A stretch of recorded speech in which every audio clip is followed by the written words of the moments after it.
Welcome to my another video. तो आज इस वीडियो में क्लास 10 का प्रश्न वाली 5 का प्रश्न नंबर 14 को स्टार्ट करते हैं। 14 से 20 तक के प्रश्नों को हल करेंगे।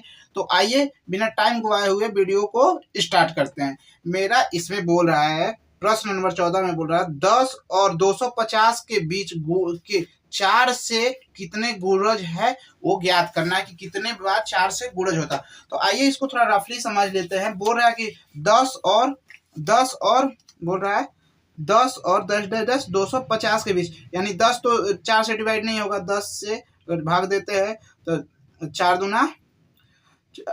दूना 8, यानी 2 बच जा रहा है। तो शेष मेरा बचना नहीं चाहिए, 4 एकदम गुणज होना चाहिए। तो यहाँ मेरा क्या हो जाएगा, एक तो 12 16 dash dash dash 20 dash dash dash 250। अब 250 भी नहीं होगा, 250 को भाग देते हैं 4 से, तो 4 दूना 8, 6 चौका 24, 6 चौका 24, 1 4 दूना 8, यानी इसमें भी शेष 2 बच रहा है, शेष 2 बच रहा है। तो यहाँ से मेरा 248, यानी 2 घटा देंगे तो 248 हो जाएगा।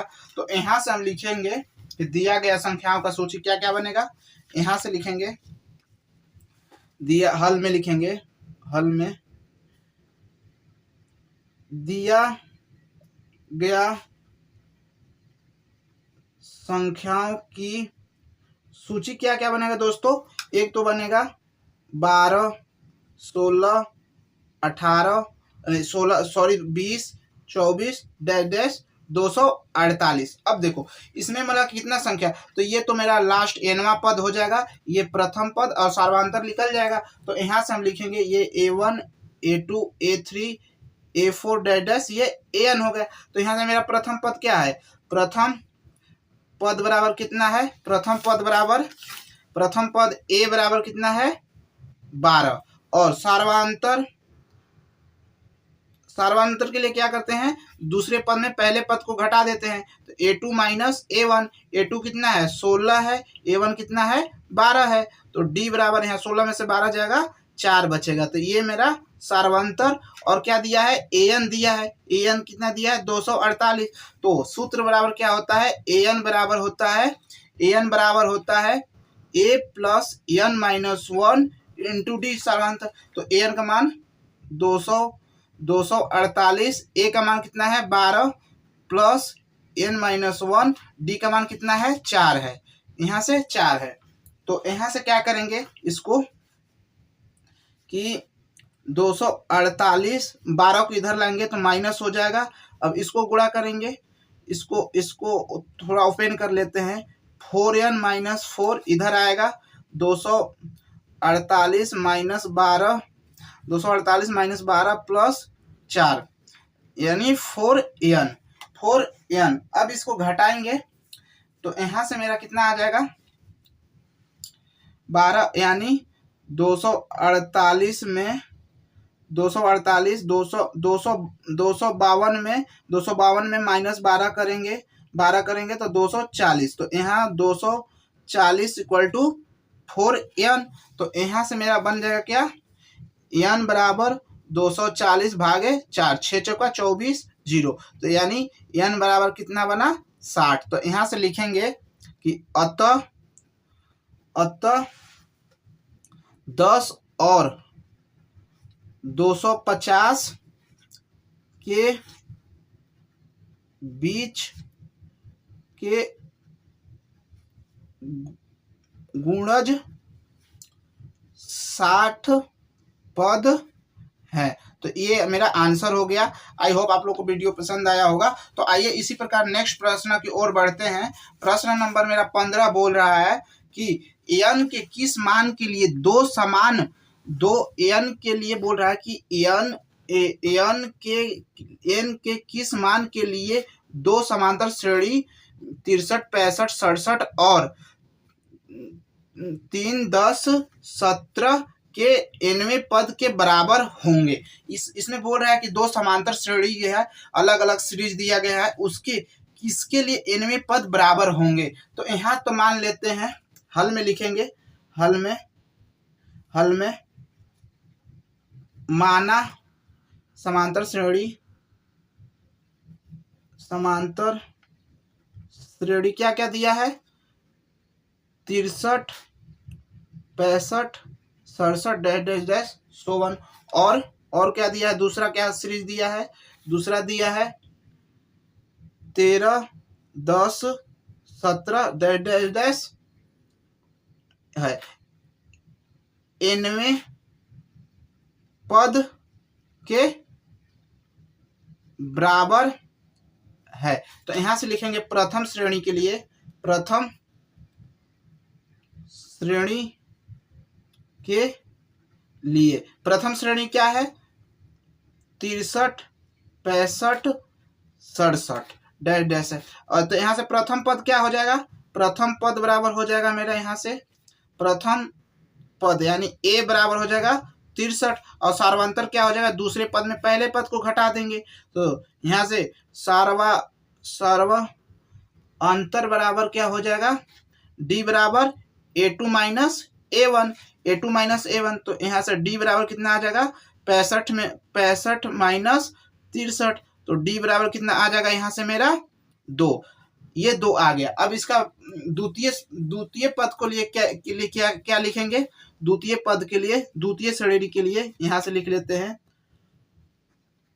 द्वितीय श्रेणी के लिए, द्वितीय श्रेणी के लिए क्या हो जाएगा, द्वितीय श्रेणी के लिए क्या दिया है, 10 3 7 17 3 3 7 3 3 10 सॉरी 3 10 17। तो यहां से प्रथम पद इसमें क्या हो जाएगा, प्रथम पद तो ए बराबर 3 हो जाएगा और सार्वंतर क्या हो जाएगा, डी बराबर क्या है A2 माइनस A1। तो A2 यहाँ कितना है मेरा, यहाँ A2 यहाँ से कितना हो जाएगा 10 माइनस 3 करेंगे तो डी बराबर यहाँ से 7 आ जाएगा। और तब क्या बोल रहा है, प्रश्न अनुसार यहाँ से लिखेंगे, यहाँ से लिखेंगे प्रश्न अनुसार an बराबर an है, दोनों बराबर है। तो यहाँ से लिखेंगे इसके लिए क्या लिखेंगे, इसके लिए हम क्या करेंगे कि a plus n minus 1 D बराबर a plus n minus 1 D बराबर। अब देखो a से तो एक कट जाएगा मेरा, तो यहाँ से n दोनों में a से a नहीं, दोनों में अलग अलग सॉरी कटेगा नहीं, यहाँ पे दोनों का प्रथम पद अलग अलग है। तो अब मान रखेंगे तो प्रथम श्रेणी के लिए a का मान कितना था, 63 था और प्लस n के लिए ऐसे ही रहेंगे। और प्रथम श्रेणी के लिए d कितना था, यहाँ से d कितना था 2 था, 63 यहाँ से ये 2 था तो इंटू 2 करेंगे बराबर। द्वितीय श्रेणी के प्रथम पद कितना था, 3 था प्लस n माइनस 1 डी कितना था 7 था। अब इसको सॉल्व करेंगे तो 63 plus 2n minus 2 equal 3 plus 7a minus 7। अब देखो सबको इधर ला लेते हैं, उधर भेज देते हैं। तो यहाँ से हम इसको सॉल्व करेंगे तो 63 minus 2 minus 3 plus 7 equal 7a minus 2n। तो इसको सॉल्व करेंगे तो यहाँ से मेरा 65 होगा बराबर ये 5n होगा। तो n बराबर यहाँ से हो जाएगा 65/5, ये काटेंगे तो 13 × 5 = 65। तो यहाँ पे 13 n का मान 13 आएगा। तो यहाँ से लिखेंगे अतः दी गई दोनों श्रेणियों का 13वां पद बराबर होंगे। तो ये मेरा आंसर हो गया। इसी प्रकार आइए बोल रहा है कि वह समांतर श्रेणी ज्ञात कीजिए जिसका तीसरा पद 16 और सातवां पद 5वें पद के से 12 अधिक है। मतलब ये प्रश्न में बोल रहा है कि वह समांतर श्रेणी ज्ञात कीजिए जिसका तीसरा पद 16 है और सातवां पद पांचवें पद से 12 अधिक है। तो यहाँ सबसे पहले हल में लिखेंगे कि दिया है, क्या क्या दिया है, हल में लिखेंगे दिया है A3 बराबर क्या दिया है, A3 बराबर 16। तो A3 के हम ऐसे लिख सकते हैं A प्लस 2D बराबर 16। तो इसको समीकरण नंबर 1 मान लें, क्योंकि हम आप लोग को बताए थे कि यहाँ से पहले भी वीडियो में बता दो, अभी भी बता दे रहा हूँ एक बार और पुनः an रहता है तो क्या है A प्लस n माइनस, मतलब an का ही जो है n माइनस 1D घटा देते, एक घटा देते हैं। तो सेम यहाँ पे ये किए हैं। अब क्या बोल रहा है प्रश्न में, बोल रहा है और प्रश्न में क्या बोल रहा है कि सातवां पद पांचवें पद से 12 अधिक है। यानी यहां से हम लिखेंगे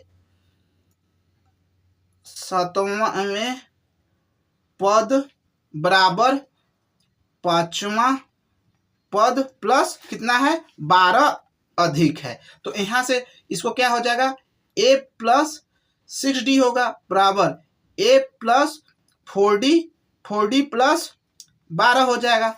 अब यहां से देखो इधर ला लेते हैं तो A plus 6D minus A minus 4D बराबर 12। तो यहां से देखो A से तो A कट गया तो 6D में से 4D जाएगा तो 2D बचेगा। तो यहाँ से 12, तो D बराबर मेरा यहाँ से कितना आ जाएगा 12/6 2, तो D बराबर यहाँ से आ जाएगा 6। यानी सार्वांतर मेरा यहाँ से कितना आ गया, सार्वांतर कितना आ गया कि यहाँ पे 6 आ गया। अब D का मान समीकरण 1 में रख देंगे तो मेरा A का मान निकल जाएगा। तो D का मान समीकरण 1 में रखने पर तो यहाँ से A1 कितना है A प्लस 2D बराबर 16 है। तो A प्लस D का मान कितना निकाले हैं 2 इंटू यहाँ से 6 निकाले हैं तो 6 बराबर 16। तो A बराबर 6 दूना 12, उधर जाएगा तो माइनस में हो जाएगा 16 माइनस 12। तो यहाँ से A बराबर कितना आ जाएगा मेरा 4 आ जाएगा। ये मेरा A का मान होता है। अब बोल रहा है कि हमको एक सीरीज ज्ञात करना है। तो समांतर श्रेणी के लिए क्या होता है, समांतर श्रेणी का क्या होता है, सीरीज श्रेणी का क्या होता है A1 A2 A3 dash AN। तो देखो A1 किसके बराबर है, A1 किसके बराबर होता है A के, तो A 4 हो जाएगा। अब देखो A हो गया तो A2 हमको ज्ञात करने के लिए क्या करेंगे D प्लस A1 करेंगे। तो D कितना है यहाँ से A2 बराबर D कितना निकाले हैं हम यहाँ से 6 प्लस A1 कितना है 4 है। तो यहाँ से मेरा 10 आ जाएगा। और A3 के लिए क्या करेंगे D प्लस A2, तो D कितना है 6 है और A2 कितना निकाले हैं 10, तो A3 बराबर यहाँ से मेरा 16 आ जाएगा। तो मेरा इसी प्रकार A4 निकालने के लिए क्या करेंगे कि A3 प्लस D करेंगे तो 16 प्लस 6 यानी A4 बराबर कितना आ गया यहाँ से मेरा 22 आ गया। तो यहाँ से मेरा सीरीज क्या बना, श्रेणी क्या बना, यहाँ से लिखेंगे श्रेणी बराबर क्या बना A 4 10 16 22। तो यहाँ से लिखेंगे अतः समांतर श्रेणी 4 10 16 22 डैश होगा। तो ये मेरा आंसर होगा, क्योंकि ये मेरा न्यू चैनल है। तो आइए 17 प्रश्न को हल करते हैं। मेरा बोल रहा है 17 प्रश्न कि यदि समांतर श्रेणी 3 8 13 253 में से अंतिमवा पद से 20वां पद ज्ञात कीजिए। तो यहाँ हम सबसे पहले हल में लिख लेते हैं क्या क्या दिया है, दिया क्या है 8 3 8 13 डैश 253। तो इसको हम ऐसे बोल रहा है कि अंतिमवा पद से 20वां पद ज्ञात कीजिए। तो इसको हम ऐसे लिख सकते हैं 253 डैश 13 8 3 लिख सकते हैं, क्योंकि अंतिमवा पद से तो इसको लिख सकते हैं। अब देखो ये मेरा प्रथम पद बन गया, प्रथम प्रथम पद बन गया, तो प्रथम पद ए बराबर क्या हो गया 253। और डी नहीं पूछा है तो यहाँ नहीं है, डैश डैश अगले हैं तो अगले में से क्या करते हैं, दूसरे पद में से पहले पद को घटाते थे। तो डी बराबर यहाँ से मेरा क्या आ जाएगा कि 3 - 8, तो डी बराबर यहाँ से कितना आ जाएगा -5। तो ये मेरा सार्वंतर भी निकल गया। तो यहाँ से मेरा क्या बोला है कि अंतिमवा पद से 20वां पद यानी A20 बराबर क्या हो पूछ रहा है। तो यहाँ से A20 के लिए आप लोग को सूत्र बताए थे कि यहाँ पे n रहता है तो एक घट जाता है। तो यहाँ से मेरा क्या हो जाएगा, यहाँ से मेरा हो जाएगा A+ 90D। तो A+90D बराबर A20। तो A का मान कितना है 253 प्लस 90, A का मान -5 × 5 × 820। तो यहाँ से मेरा आ जाएगा 253 -95 820। अब इसको घटाते हैं, 253 में से 95 को घटाते हैं तो यहाँ से मेरा आएगा 158। तो 820 बराबर मेरा कितना होगा 158वां पद होगा। तो 158 पद होगा। अब इसमें या तो दूसरा सूत्र दूसरे सहायता से भी कर सकते हैं, दूसरे से कर सकते हैं। तो आइए इसको बताते हैं। तो यहाँ से क्या दूसरा तरीका ये है कि यहाँ से क्या आप लोग पढ़े होंगे कि अंतिम पद को एल मानते हैं। एल कितना है 253 है। और सर्वांतर इसमें क्या है, इसमें एक क्या है, प्रथम पद क्या है 3 है। तो यहाँ से अंत से लिखेंगे, अंत से 20वां पद के लिए सूत्र क्या होता है, पद के लिए क्या होता है A20 बराबर होता है L - n - 1D। तो L 253 है माइनस n कितना है 20 है -1D कितना है -5। तो 253 -95 820। तो 820 बराबर यहाँ से हो जाएगा 158। तो ये मेरा दूसरे तरीका से बताए। तो यहाँ ये मेरा आंसर हो गया। अब इसी प्रकार नेक्स्ट प्रश्न की ओर बढ़ते हैं। प्रश्न नंबर 18 मेरा बोल रहा है। प्रश्न नंबर 18 ये है कि प्रश्न 18 है किसी AP समांतर श्रेणी के चौथे और 8वें पदों का योग 24 है तथा छठे और 10वें पदों का योग 44 है। तो इसका प्रथम 3 पद ज्ञात कीजिए। प्रश्न में बोल रहा है। तो यहाँ हल में लिखेंगे प्रश्न अनुसार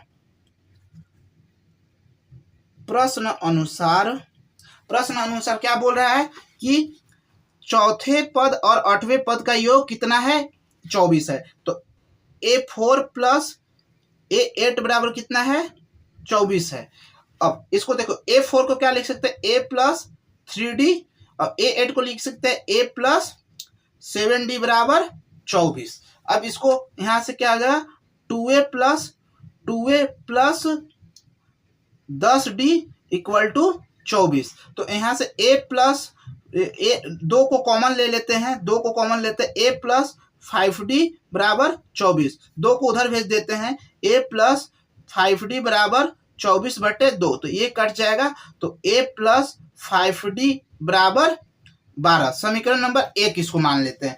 अब और क्या बोल रहा है कि और 10वें पद और बोल रहा है कि और फिर से दूसरा बोल रहा है तथा छठे और 10वें पद का योग 44 है। यानी यहां से मेरा बोल रहा है तथा बोल रहा है कि छठे पद A6 + 810 बराबर 44 है। तो यहां से इसको लिख सकते हैं A + 5D + A + 9D = 44। अब इसको 2A हो जाएगा 14D 44 हो जाएगा। अब इसमें से 2 कॉमन ले लेते हैं। तो A + 7D = 44। 2 को उधर भेज देते हैं, A + 7D बराबर 2 उधर जाएगा तो भाग हो जाएगा। तो यहाँ से 22 यानी समीकरण नंबर 2। तो अब यहाँ समीकरण नंबर 2, तो यहाँ से लिखेंगे समीकरण 1 में से समीकरण 2 को घटाने पर।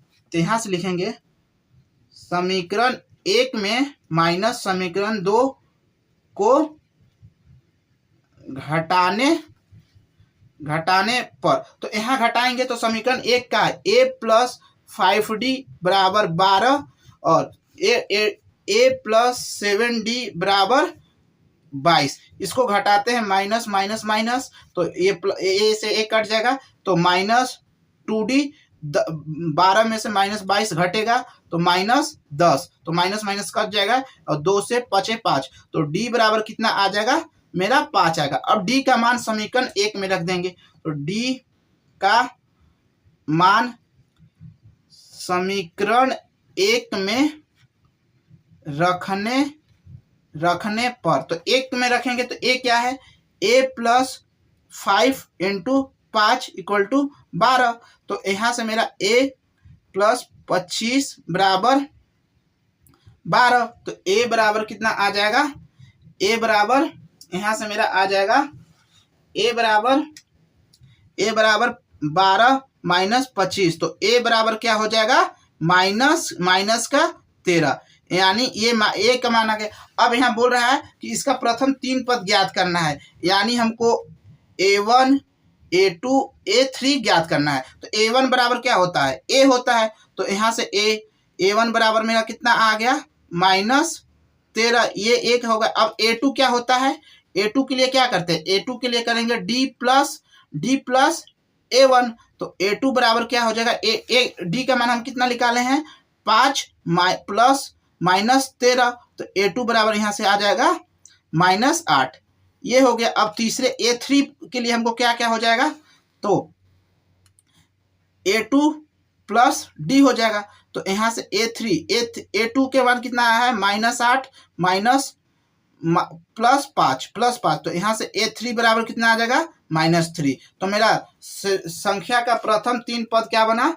यहां से लिखेंगे प्रथम 3 पद क्या क्या बना, माइनस 13 माइनस 8 माइनस 3, तो ये मेरा आंसर हुआ। अगर वीडियो इसी तरह पसंद आता है तो वीडियो को कीजिए लाइक, चैनल पे नए हो तो कीजिए सब्सक्राइब। आइए नेक्स्ट प्रश्न की ओर बढ़ते हैं। मेरा नेक्स्ट प्रश्न बोल रहा है 19वां नेक्स्ट प्रश्न बोल रहा है, तो नेक्स्ट प्रश्न 19वां बोल रहा है कि सुभा राव ने 1995 में 5,000 का मासिक वेतन से पद से कार्य को आरंभ किया और वो प्रत्येक वर्ष 200 रुपए की वेतन की वृद्धि प्राप्त की, तो किस वर्ष में उसका वेतन 7,000 होगा। तो मान लो कि प्रथम वर्ष में उसका वेतन 5200 हो गया, द्वितीय वर्ष में 5400 हो गया। तो आइए थोड़ा इसको रफली समझते हैं, फिर इसको प्रश्न अनुसार करते हैं। मान लीजिए कि ये वर्ष है और बोल रहा है कि 1995 में उसका 1995 में कितना है, 1995 में 5,000 है, एंड 1996 में कितना हो जाएगा, 1996 में हो जाएगा 5200 हो जाएगा, क्योंकि प्रत्येक वर्ष 200 बढ़ रहा है। 1997 में कितना हो जाएगा, 5400 हो जाएगा। 1997 में इसका 5400 हो गया। डैश डैश बोल रहा है कि 7,000 कितने वर्ष तक होगा। तो यहाँ से हम क्या बनेगा, संख्या यानी अंतिम पद इसमें है 7,000, तो यहाँ से हम लिखेंगे, हल में लिखेंगे कि कितना कितना बना, 5200 5,000 5200 5400 डैश डैश डैश 7,000 तक बोल रहा है। तो यहाँ से मेरा प्रथम पद तो ए हो जाएगा, तो प्रथम पद बराबर ए बराबर कितना हो जाएगा 5,000 और सार्वांतर बराबर कितना हो जाएगा, सार्वा अंतर डी बराबर क्या होगा, a2 में से a1 घटा देंगे तो a2 माइनस a1 करेंगे, तो डी बराबर कितना है, यहाँ से 5200 माइनस 5,000, तो डी बराबर कितना हो जाएगा, 5200 में से 5,000 घटेगा तो 200 आ जाएगा। अब an कितना दिया है, nवां पद मेरा 7,000 दिया है, यानी an बराबर 7,000 दिया है। तो यहाँ से हम क्या करेंगे, एक सूत्र आप लोग पढ़े हैं, an बराबर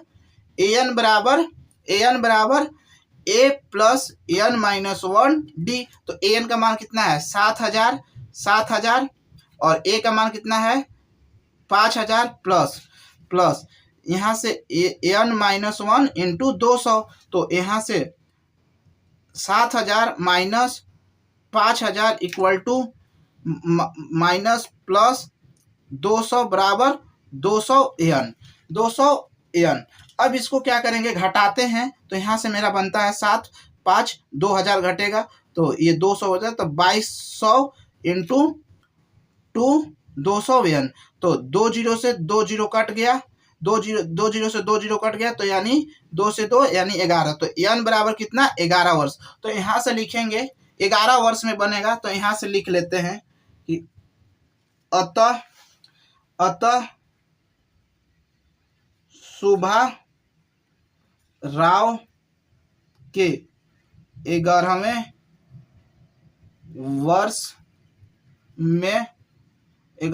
वर्ष में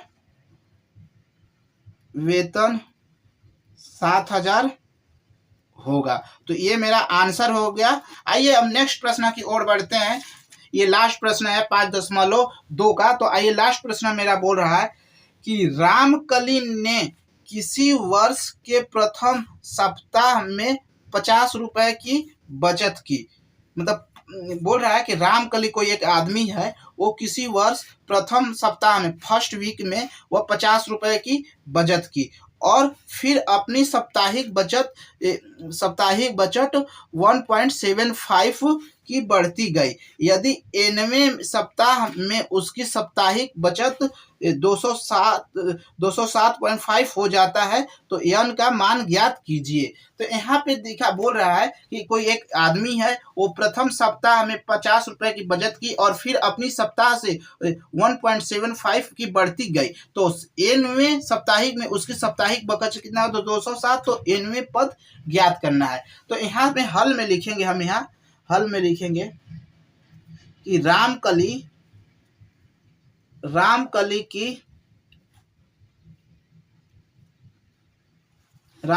की साप्ताहिक बचत